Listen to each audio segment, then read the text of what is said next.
Hi, I'm Janice, and I have something that's on my heart that I'd like to share with you. It's out of John chapter 15, verse 4. It's abide in me and I in you. As the branch cannot bear fruit by itself unless it abides in the vine, neither can you unless you abide in me. And the word that has really just stood out to me this entire year is abide. It's been such a challenging year for me with working full time, going to school full time, and really longing to see my dad, who has been in a long term care facility and suffers with dementia, and unable to see him. So it seems like I would have one area of life moving along okay, and then another issue would come up in a different area of life. And I kept wanting to do the right thing or to be kind or be loving instead of being so frustrated or angry that I couldn't see my dad. And I know everyone has had their own stories this past year. In the midst of that, of wanting to live out my faith and be on the outside what I want, what I believe on the inside, God has called me again and again to come back to abide in him. Just be with me, Janice, and let me be with you. Just be with me and let me be with you. So there are mornings where I would get up and I would just sit just silently with my Bible and just a verse or two or a worship song, or sometimes in pure silence. I just needed the chaos and all the noise to go away, all the voices in my own head to go away, and just to settle and be with him.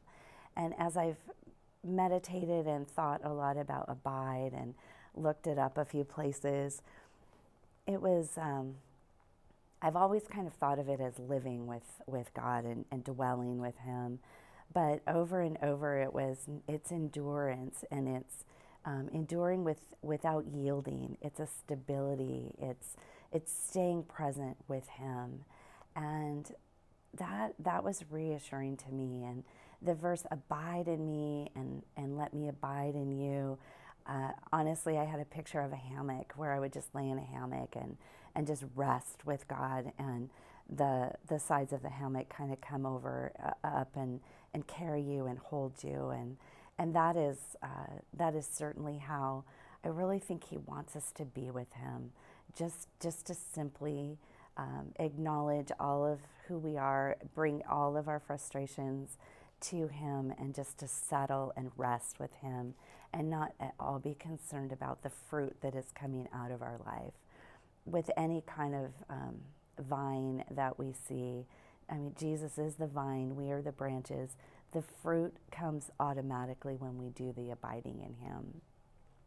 And I'll close with this picture that it was 394 days that I couldn't see my dad, and he's only 12 minutes from my house. And there were a couple outside visits, but with someone with dementia, you just can't be present with them. You need to be much closer than that. And so the moment that I entered the room with my dad, it was like all of the absence was gone in just a second, just a flash, just an absolute beautiful moment. And God spoke to me at that time that Janice, when you stop in the busyness of your day or a crazy week, that's what happens to me with you. You're just present, and it doesn't matter anymore what you've been thinking, how you've been processing your frustration with yourself or the circumstances in the world. My love is present, and at the very in John 15:9, it says, "Abide in my love," and so abiding with God and abiding in His love is my truly found best way to recenter myself and be able to slip away back into that routine of life and the craziness that is still around us today.